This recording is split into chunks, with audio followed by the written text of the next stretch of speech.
Dynasty, राजवंशों के अधिकारों को जब इन्होंने छीना।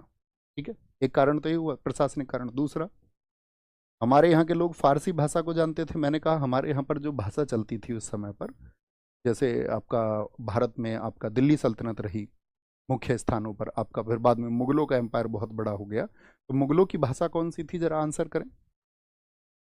मुगलों की भाषा कौन सी थी, तो सबका आंसर आएगा फारसी। तो उस समय पर भारत में क्या था, जगह जगह पर एक तो संस्कृत, अरबी और फारसी, ये तीन भाषाएं ऐसी थी जो प्रचलन में थी। और अंग्रेजों ने क्या बोल दिया, जब मैकाले आया, हमने कल आपको बताया, मैकाले ने क्या कर दिया, या आपका जो कोर्ट की भाषा थी उसको बदल करके बेंटिक के समय पर क्या कर दिया गया आपका, तो उन सबको बदल करके आपका कर दिया गया भैया अंग्रेजी। तो जो जनमानस था उसको तो वो प्रोसेस समझ में नहीं आया, उसकी अंग्रेजी भाषा पर कोई ऐसी पकड़ ही नहीं थी, तो इससे भी एक विद्रोह हुआ। ये भी एक प्रशासनिक कारण माना जाता है। फारसी भाषा के स्थान पर, फारसी भाषा के स्थान पर अंग्रेजी भाषा, स्थान पर अंग्रेजी भाषा, अंग्रेजी भाषा, English language, English language instead of Persian, instead of Persian, यानी पर्शियन भाषा की जगह इन्होंने, तो एक विद्रोह पैदा होगा या नहीं होगा, हाँ या ना, आप बताइए, एक विद्रोह पैदा होगा या ना होगा। आप कहेंगे हाँ जी, बहुत बढ़िया, बहुत अच्छा समझ रहे हैं स्टूडेंट, एकदम सही जवाब आपने दिया है जी भैया। एक लैंग्वेज भी एक रीजन रहा। तीसरा, तीसरा सबसे प्रमुख कारण था धार्मिक और सामाजिक कारण, धार्मिक और सामाजिक कारण। 1857 की क्रांति हम पढ़ रहे हैं, उसके धार्मिक और सामाजिक कारण क्या थे, religious and social reasons, religious and social social reasons क्या थे।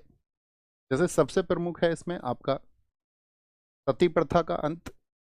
तो क्या सती प्रथा के अंत से सभी लोग खुश हुए, कल क्या समझाया था मैंने आपको, end of Sati system, end of Sati system, end of Sati system. तो सती प्रथा खत्म हो जाने से सभी लोग खुश नहीं हुए।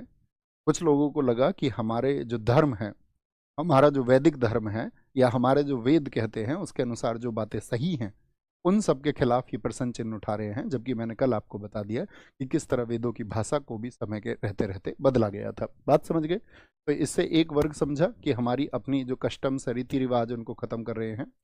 एक साथ ही इसमें विधवा पुनर्विवाह किसके समय पर आपका ड्राफ्ट किया गया था, विधवा पुनर्विवाह अधिनियम डलहौजी के टाइम पर आया।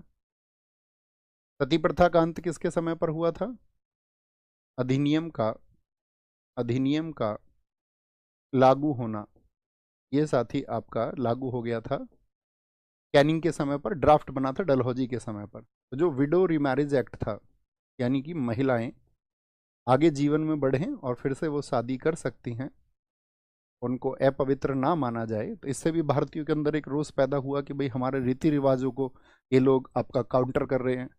तीसरा रीजन क्या था, तीसरा रीजन था 1845 का, 1845 का जेल अधिनियम, जेल अधिनियम,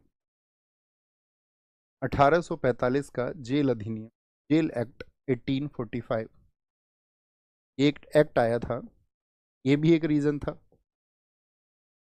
देखो विडो रेमैरेज एक्ट कब आया है, 1856 में, ये बड़ा है, लागू भी 1856 में हुआ। सती प्रथा का अंत हुआ 1829 में। तभी से जो जन आक्रोश है वो बढ़ता जा रहा था। 1845 का जेल अधिनियम क्या था, देखो इसमें ये होता था कि आपका जो खाना बनता था जेल में, तो अब तक तो वो खाना जो है आपका, भाई कैदी तो आप समझते हैं ना, व्यक्ति किसी अपराध के लिए जेल में ठूस दिया जाता था अंग्रेजों के समय, अपराध करे ना भी करे तो ये तो किसी को भी अंग्रेज मारपीट कर देते थे, किसी को भी ये जेल में बंद कर देते थे। और जो जज होते थे उस समय, यूरोपियन जज होते थे, वो भी अंग्रेजों की तरफदारी करते थे। लेकिन जेल में जाने के बाद में जो खाना था वो मुख्यतः उस समय पर ब्राह्मण आदि जो कैदी होता था उससे बनवाया जाता था। लेकिन एक 1845 में एक आपका लॉ आया, उसके अनुसार क्या हुआ कि भाई जो खाना है ना, खाना अब जो है एक समूह के द्वारा, और जिसमें सभी व्यक्ति होंगे उनके द्वारा बनाया जाएगा। अब आप सोचिए प्राचीन भारत में क्या रहा होगा, प्राचीन भारत में तो ये रहा कि अगर किसी और के यहाँ का खाना आपने खा लिया तो आपकी जाति जो है वो भ्रष्ट हो जाएगी, या किसी निम्न वर्ग के व्यक्ति के द्वारा बना खाना आपने खा लिया तो आपकी जाति भ्रष्ट हो जाएगी। इस तरह की जो मानसिकता लोगों के अंदर खूब मतलब बलबती थी, बहुत जोर शोरों से उनके अंदर निवास करती थी। तो अब क्या होगा जब ये नियम आया कि भाई खाना अब सब बनाएंगे, तो 1845 में ये हुआ कि कोई व्यक्ति जो जेल से छुट कर के आता था, अगर एक गरीब व्यक्ति हुआ करता था तो उसका सामाजिक बहिष्कार हो जाता था, उसको उसकी जाति से बहिष्कृत मान लिया जाता था कि इसने जो अंदर खाना खाया है वो अन्य व्यक्तियों के द्वारा बना हुआ खाना खाया है। तो इस सब का कारण कौन है? इस सब का कारण हम थे या ईस्ट इंडिया कंपनी थी? आप मुझे बताएं एक बार। तो आप कहेंगे कि भैया इस तरह की चीज़ें चल रही थी। 1845 का जेल अधिनियम हो गया, एक कारण था। एक प्राचीन समय में मैं आपको ले जाना चाहूँगा। मैं आपसे पूछूंगा भारत में ईसाई पादरियों को आने की छूट किस एक्ट से मिली थी? जो ईसाई मिशनरी यानी ईसाई धर्म प्रचारक भारत में आ सकते थे तो उसकी छूट जो मिली थी, तो आपको याद होगा 1813 का एक्ट। 1813 के एक्ट में क्या कहा गया था? ईसाई मिशनरी अब भारत आ सकते हैं अपने धर्म प्रचार के लिए, और सारा जो गुड़ गोबर किया भारत की सभ्यता का वो किया इन ईसाई मिशनरियों ने। ईसाई मिशनरी का भारत आगमन, भारत आगमन। अब इन्होंने बहुत सारे बहाने ढूंढे। अब इनका मुख्य उद्देश्य क्या था कि भाई कैसे भी करके यहाँ पर जो हिंदू और मुसलमान है इन सभी को ईसाइयत में बदलना है। इनका मुख्य टारगेट था कि कैसे भी करके भारत को जो है एक ईसाई देश बनाना है, और ईस्ट इंडिया कंपनी इसके लिए आतुर थी। तो यहाँ पर जितने भी ईसाई मिशनरी आए उन्होंने खूब खुले तौर पर आपका हिंदू मुस्लिम आलोचना शुरू की। हिंदू धर्म के ऊपर उन्होंने सवाल खड़े करने शुरू किए, यहाँ के अंधविश्वासों के ऊपर उन्होंने सवाल खड़े करने शुरू किए। यहाँ के आपका, और सही भी था, कुछ अंधविश्वास थे, और आप किसी व्यक्ति को तार्किक रूप से उस अंधविश्वास के बारे में बताएंगे तो आप समझेंगे या सभी लोग समझेंगे कि हाँ ये तो अंधविश्वास है। तो जो भोला वाला व्यक्ति है वह आकर्षित हो जाता है दूसरी तरफ। ऐसे ही मुस्लिम धर्म में जो भी आपका चीज़ें थी उन सब के ऊपर इन्होंने काउंटर किया, और कहने का मतलब है हिंदू मुस्लिम दोनों धर्मों की आलोचना इन्होंने बड़े स्तर पर शुरू कर दी, खुले मंचों से। जैसे कि मैं आपसे बताऊं, जैसे हम अभी अंधविश्वास के ऊपर बात कर रहे थे, तो अंधविश्वास तो आप समझते होंगे, यानी कि एक ऐसा विश्वास जिसका कोई तर्क ना हो, उसी को हम अंधविश्वास कहते हैं। जैसे मैं एक रिपोर्ट पढ़ रहा था, मैं आपको बताऊं, तो उस रिपोर्ट में मैंने पढ़ा कि जो भारत में या WHO के अनुसार, पहले रिपोर्ट पर हमने जब डाटा पढ़ा तो WHO के अनुसार ये था कि पूरी दुनिया में लगभग 1.25 लाख के करीब लोग ऐसे हैं जो सांप के काटने से जिनकी मौत हुई पिछले वर्षों में। और अगर पिछले वर्ष की हम बात करें तो पिछले वर्ष जो मौत हुई सांप के काटने की वजह से, उन मौत का जो आंकड़ा है, डेथ का आंकड़ा है ऑल ओवर द वर्ल्ड, वो है 81,000। और उसमें भारत में जो मौत हुई हैं आपका, उसमें से 80% लगभग, नहीं पिछले वर्ष 81,000, उससे पिछले वर्ष था, पिछले वर्ष की अगर हम बात करें तो उसमें डेटा था वो आपका लगभग 63,000 ऑल ओवर वर्ल्ड। लेकिन उसमें से 80% यानी 50,000 के आसपास मौत भारत में पिछले वर्षों में। अब भारत में जो सांप के काटने की वजह से मौत होती है उसका सबसे बड़ा रीजन आप क्या समझते हैं? तो आप समझेंगे कि सबसे बड़ा रीजन है उसमें कि लोग आज भी इस मानसिकता के शिकार हैं कि जिसको सांप ने काट लिया है उसको किसी सपेरे के पास ले जाओ। अभी तो हालांकि लोग थोड़े से अवेयर हुए हैं, बहुत जगह मेडिकल फैसिलिटीज़ हैं तो लोग अस्पताल ले जाते हैं, नहीं तो कहाँ ले जाते हैं? किसी बाबा के पास ले जाते हैं, किसी सपेरे के पास ले जाते हैं कि वो इसको दूर कर देंगे। इवन ऐसा भी कई जगह देखा गया कि कई जगह तो मंदिर प्रचलित है, जैसे कि एक महिला को एक सांप ने काटा तो ये है कि इस मंदिर की परिक्रमा आप कर लेंगे, और तो इस मंदिर की परिक्रमा के अंदर कोई सांप भी नहीं आता, और इसका अगर परिक्रमा आप कर लेंगे तो वो महिला को जब सांप ने काट लिया वो उस मंदिर पहुंच गई, तो वहां जा करके उसकी डेथ हो गई। तो बड़ा प्रश्न चिन्ह लगा कि ऐसा क्यों हुआ। जैसे आपने देखा होगा कई जगह ये कहते हैं कि इस जगह पर जो है सांप का काटा हुआ व्यक्ति नहीं मरता है। ये सुनी होंगी आपने इस तरह की कहानी, या नहीं सुनी? इस जो सीमा है इसके अंदर सांप नहीं काटता है, या इस यहाँ पे सांप काट ले तो मरता भी नहीं है। क्योंकि दुनिया में जितनी भी सांप की प्रजातियां हैं, जैसे कि दुनिया में आपका तो ये कहा जाता है कि उनमें से सिर्फ 25% ही जहरीली हैं। 75% जहरीले सांप होते ही नहीं है। हो सकता है उस देश की या उस जगह की, उस स्थान की भौगोलिक व्यवस्थाएं ऐसी हो कि वहाँ के सांपों में जहर ही ना हो। पॉसिबल है ना कि वहां पर सांप काट भी ले तो कोई दिक्कत नहीं। अब इसका मतलब ये थोड़ी है कि हम ये विश्वास पैदा कर लें कि इस इलाके में सांप के काटने से मौत नहीं होती तो जहरीला सांप भी काट लेगा तो मौत नहीं होगी। तो ऐसे जहाँ पर मान्यताएं थी वहाँ पर जब सांपों ने काटा तो लोगों की डेथ हो गई। अब लोगों की डेथ हो गई तो लोगों ने सोचा कि यार ये तो ईश्वर की कृपा में कमी हो गई, यहाँ तो डेथ नहीं होती थी। तो इसके लिए बहुत सारे प्रयोग हुए सर्पदंश समिति वगैरह इन सब के द्वारा। तो उन्होंने लोगों को समझाया जा करके गांव गांव में कि आप इसके लिए प्राथमिक उपचार करें, आप अंधविश्वास का शिकार ना हो। तो उन्होंने कहा नहीं जी, हमारे यहाँ पर तो इस मंदिर की परिसीमा में सांप ही नहीं आता। तो वो सांप उन्होंने ले जा करके प्रयोग करके लोगों को दिखाए कि ये देखिए, आप कोई चूना मिट्टी वहाँ पे वो डालते थे कि इसमें सांप नहीं जाएगा, उन्होंने उस चूना मिट्टी को डाला और सांप सारे एंटर कर गए आसानी से। तो लोगों के भ्रम ऐसे ऐसे दूर करने पड़ते हैं प्रयोग के द्वारा, तर्क के द्वारा। तो बहुत सारे लोग प्रयोग करते भी हैं जो लोगों के अंधविश्वास को खत्म करने का काम करते हैं, लेकिन फिर भी जब व्यक्ति अशिक्षित होता है तो वो चीज़ों को बहुत आसानी से एक्सेप्ट नहीं करता है। जो उसके मस्तिष्क में वर्षों तक, शताब्दियों तक उसके मस्तिष्क में जो चीज़ पहुंचाई गई हो, तो वो यूं ही नहीं त्याग कर सकता है। तो यही अंधविश्वास होता है।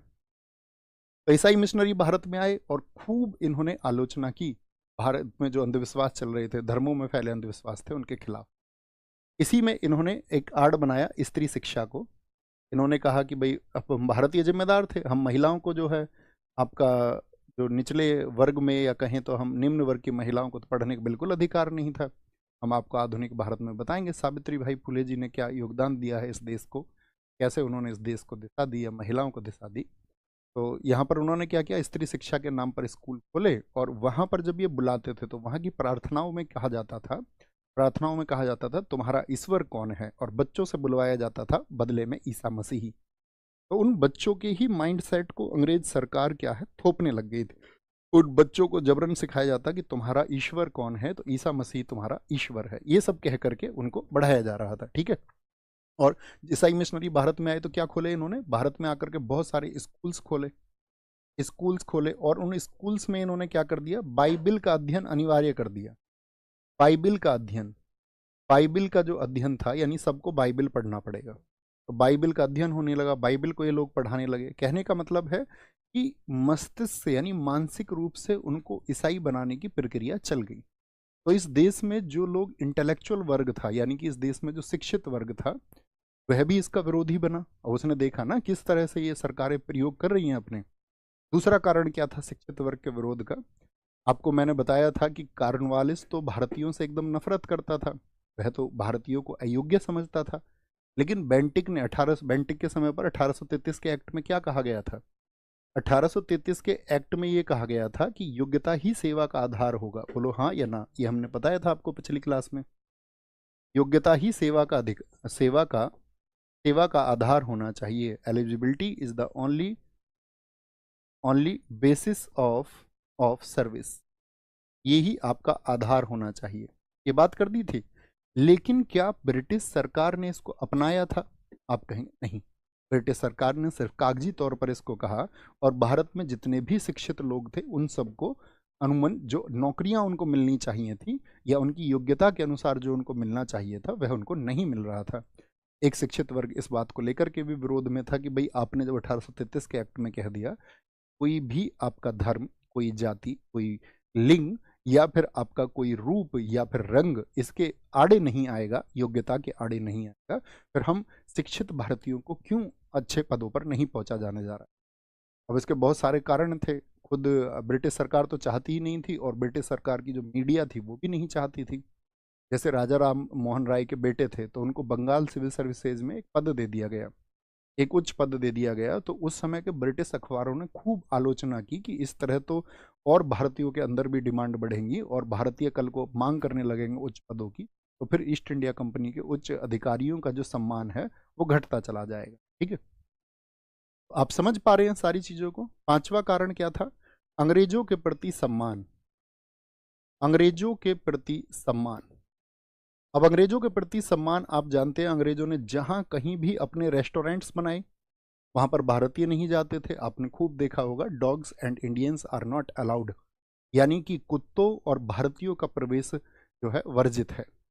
अब इस तरह की मानसिकता थी अंग्रेजों की कि अपने उनके जो क्लब्स थे, उनके रेस्टोरेंट्स थे, वहां पर भारतीय नहीं जाते थे।